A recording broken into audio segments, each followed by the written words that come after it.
Hey everyone, thanks for watching till level here as, yeah, you saw I got my final retro game treasure box, so yeah, I thought I would do kind of overview of the whole service, kind of my thoughts on it, kind of my experience and all that, so I think the way, oh, I just wanted to show the retro game treasure for her, yeah, visual effect, but yeah, I think the way I'm going to do this is just kind of first kind of tell you all the games that I've gotten through each month and all that, and then after at the end just kind of tell you my whole experience, the pros and cons with the system. So yeah, also if you see me kind of looking down a bit, it's because I'm going to be opening up Word right now. Hopefully it's not too bright. I did sorry. I did lower the brightness on it, so hopefully it's not too bad, but yeah, let's begin. So, the first month, like, this service started off really well as I got Pokemon Trading Cards game. Awesome, I was so happy to get that. Secret of Mana Super Famicom version, which, again, one of the best role-playing games ever. I love it. Voodoo Vince, really fun game that reminds me a lot of like Psychonauts and all that, and then Lost Planets, which is a really cool third-person shooter. Not for everyone, but I really like it. And then in month 2 we got Miss Pac-Man, so yeah, arcade classic there. Also got Dragon Quest V, which, yeah, I was really happy about that. I hope to get all the Dragon Quest games at some point. I'm still missing 3, 4, and 6, and I don't mind getting Super Famicom versions of that just because, yeah, you know, great. Like, I have the Retron 5, so I can add a English patch and all that, so yeah, really cool. Also got WCW NWO Revenge, one of the best wrestling games out there, so stoked about that. And then got Triple Play Baseball, which that's going to be one of my cons when I get to it. Is, yeah, sports games should not be part of this, but it's kind of part of the service, but I'll get to that later. Then in month 3 we got Dragon Ball 3, which is a really weird kind of board game setup.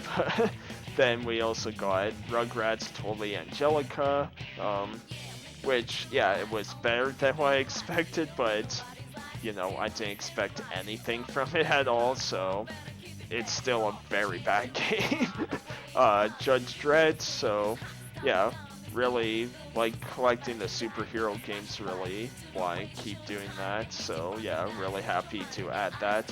Motocross Maniacs, which is a pretty fun time trial type game on the Game Boy, but there's not much to it. And then also got Yu-Gi-Oh! Destiny Board, or Destiny Board Traveler, something like that, but yeah, really happy with that one because I I do want to make like a Guilty Pleasures video at some point, and yeah, Yu-Gi-Oh! Games, I just always love those, so yeah, so the first 3 months, not too bad. Like, month 3, definitely the value was very under. Like, that's another thing I should mention is I'm not going to put price charting .com prices or anything because, one, I got these games months ago, so the prices could already changed, and 2, I just want to focus on the games themselves and then let all you kind of decide, you know, the value itself for these games.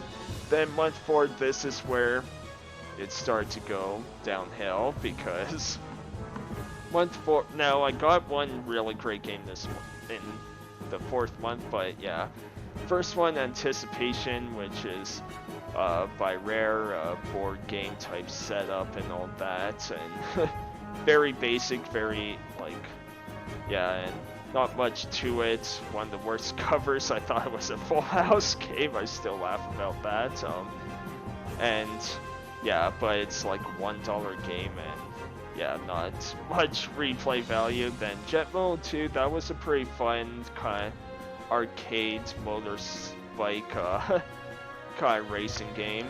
not too bad. And then yeah, we got Monster Hunter 3 for PSP, Japanese import, but I love Monster Hunter. It's one of my favorite series, so was really happy about that. It does take a bit of trial and error to try and get through the game, but yeah, really awesome. And then we got Red Steel, which it's, yeah, that was duplicate. And that's another thing is, I find it really weird or hard to believe that Red Steel and Red Steel 2 were the only Wii games I missed checking off, so I'm not sure if the library is a bit like glitchy itself when you update on the Retro Game Treasure site or anything. I'm not sure, but yeah. So month 4 we got first duplicate, and then month 5, this is, yeah, where I was not happy. So first, yeah, Parlo Pro Junior, which is like Japanese import for PS1, pachinko type game, and I can't play it. I don't have a Japanese PS1 or 2 and I just have a PS2, so it is a lot harder. I know if I had a PS1, it'd be a lot easier to contemplate the imports, since I think you just need a scrap of paper over the sensor, and yeah, it's pretty easy to swap discs. But even so, I did put in my preferences to Retro Game Treasure that I did not want anything for, except for Famicom, Super Famicom, and N64 imports, and so yeah, that was a bummer. Then got Battlefield 3, which another duplicate, and then High Stakes Casino on Xbox, which duplicate quote unquote because I do have it, but I have the PS2 version, so yeah, can't you know, but still with a game like that, that's like a $2 game, right? So it's just a bit disappointing that way. Now I will say I have been lucky that I've only been getting like the disc-based systems. I've been getting all complete in box and all that, so I have been fortunate with that at least. And then the final game, Sonic the Hedgehog, one complete in box, which yeah, that, thank goodness for that, because yeah, otherwise the entire box would have been under $10 for value, and Sonic 1 alone is around $20-25 for, yeah, complete, so at least I had that. But scroll down, so yeah, that's when I also sent them an email saying I'm not too happy about this. So yeah, and next month they did really hook me up quite a bit, so yeah, got Monopoly on Master System, my first Master System game, so happy about that. Again, it's not a game I'm going to really play, but just because I play other versions of Monopoly. But again, I was happy to get a Master System game. Got Lion King on GameCube, or Game Gear, which yeah, awesome game, very hard, but very happy to have that, along with Sonic Triple Trouble on Game Gear. So yeah, really great Game Gear games and all that. And then got Genesis controller retrofit or whatever, and yeah, I was really happy about that, brand new. Use it all the time with my Retron, so yeah, they definitely did a lot better for month 6. Then month 7 was another pretty solid month in terms of games, except for the first one here, which is SpongeBob Lost Spatula or something like that. Legend of the Lost Spatula, I don't know. It's a terrible game. One of the worst licensed games I've ever played.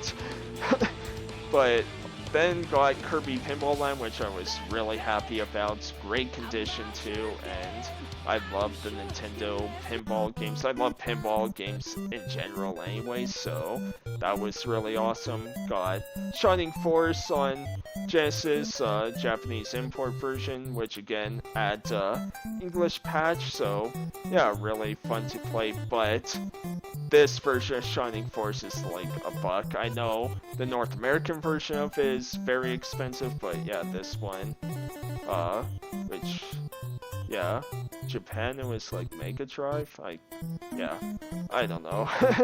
And then, final game, Alien Syndrome Master System, really happy about that, so, again, pretty solid month, that one, and then finally, the one you just saw for the final one, we got Pitfall for Super Nintendo, Karate Champ, Spy Hunter, Namco Museum for Game Boy Advance, and Frogger's Adventure Temple of the Frog, so a lot of arcade titles and, you know, arcade classics. Not too bad of a box, but again, a lot of the games are pretty cheap for the most part, so value isn't quite there, though, in terms of money at least, because these aren't games that I will play except maybe Karate Champ, because there's not much to that game. So let me scroll back up, and yeah, so that's what I got for all the months of Retro Game Treasure. So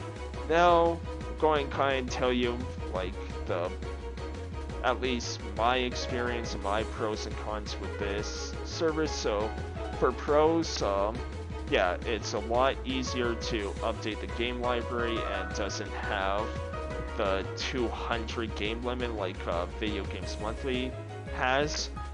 Now, it's still not perfect because, you know, it's still a pain to update every title one by one and all that, but at least you can type out the game and it'll pop up, and yeah, you just click it, and like I said, no 200 game limits. That's very frustrating with Video Games Monthly, where every game is just alphabetical order. You click them, and then if you have more than 200 games for a certain platform, you have to send them like your game list and all that. It's very frustrating.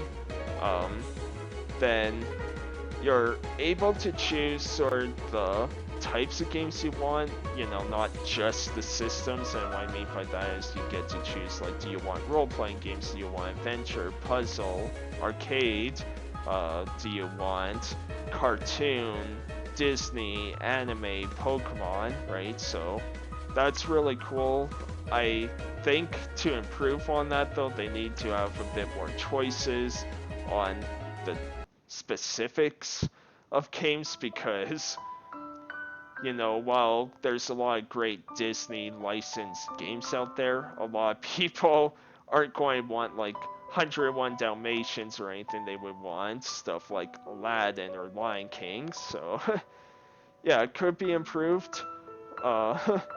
You also have a wish list right on the site, so again, that's something Video Games Monthly, it's on theirs, it's very basic, and you basically have to email them a wish list, where Retro Game Treasure, you just add games right on the site itself that you want.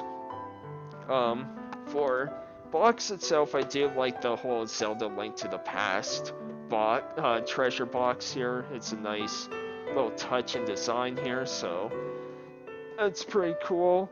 And kind of the final one, like, these videos are a ton of fun to make. Like, it's really fun to open up a box, see what you get, and be surprised, especially getting a game that's like, you know, you completely forgot about, or you really wanted, that they checked off your wish list and all that. It's like, that's such a great feeling.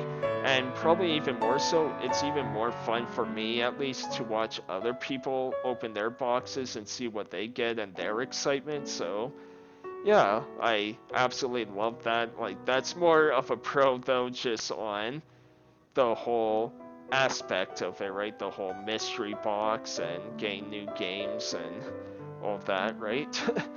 And for console, the biggest one, which will be kind of turned away for a lot of people, is the value itself, right? So I think for these types of services, especially since this is a business and they're not super big, they don't have sponsors or partners or anything like that, where people, I think, have to expect that you know, there'll be some losses here and there, and that's my experience itself. Like some months, like especially the first month, like I got a box that was worth like $50-$60, and then other months it might be worth 20 or 30, right? So yeah, and I know that can be very hard to justify for a lot of people, so the value would have to be more about the games themselves for a lot of people, and you know, where they have to be games that people will play all the time and be excited about and want to keep, you know. So yeah, that's something they definitely have to work on, is kind of value of games. Also find there's quite a bit of lack of variety in these boxes. Not all the time, you know, I got a lot of games that a lot of people didn't get and stuff like that, but, you know, I've seen, like, pretty much everyone gets some sports title, which again, I'll talk about that later.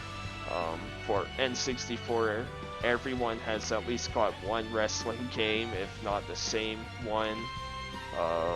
There'll be games like, say, Dr. Mario that's sent out to everyone, or, which I'll get to duplicates later, their favorite game for Dreamcast would be Coaster Works, I think that's it.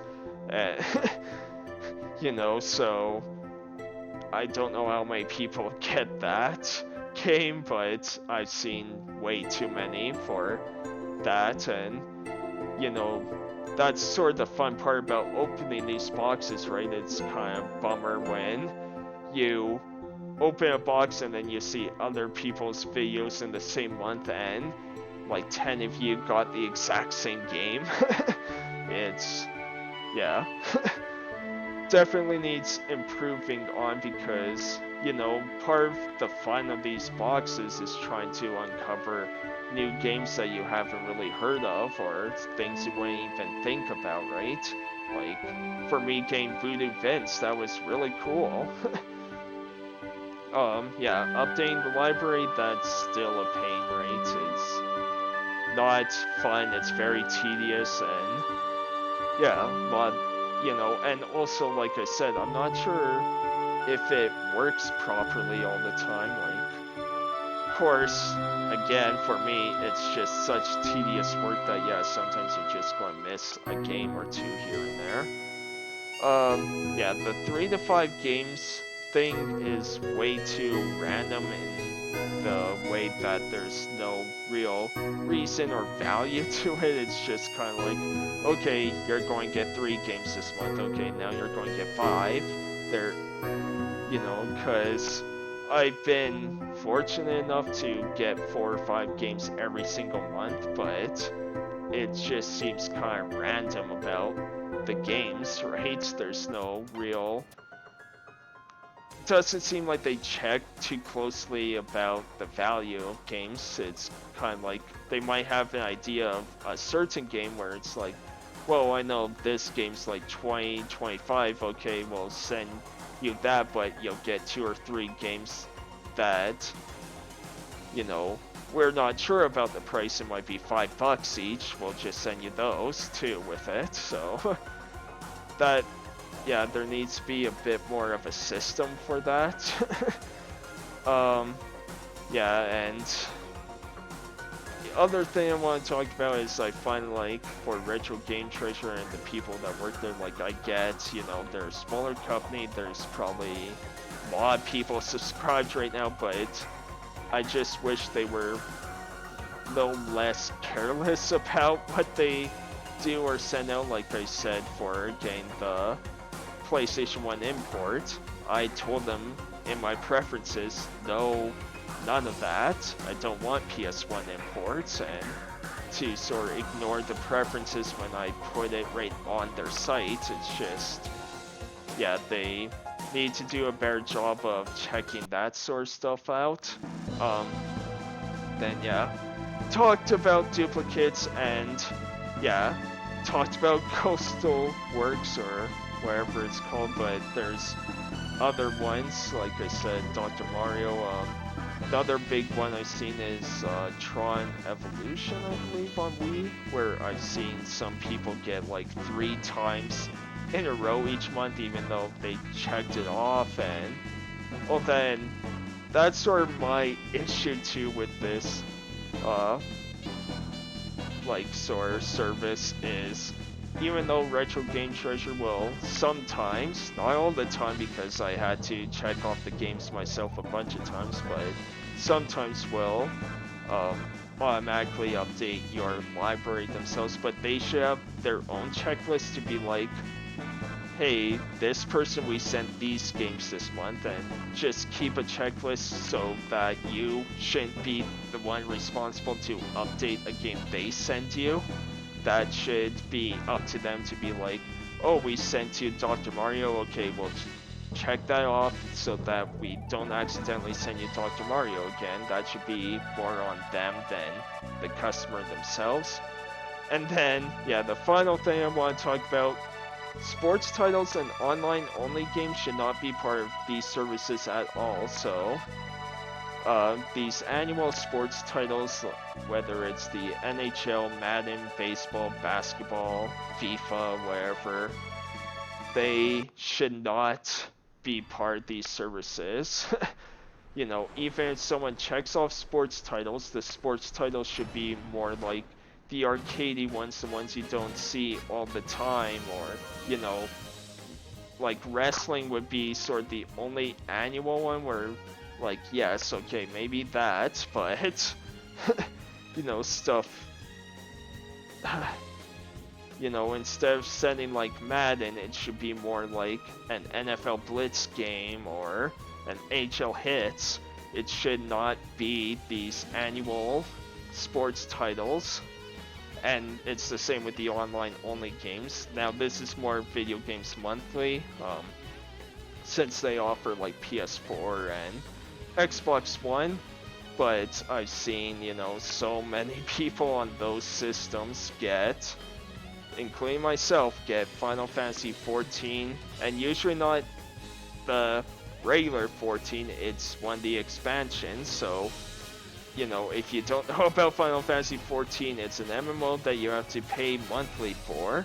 So you need the base game, pay monthly for, and they send you an expansion for it. So, you know, or people get a lot of Fallout 76, and that should not be the case.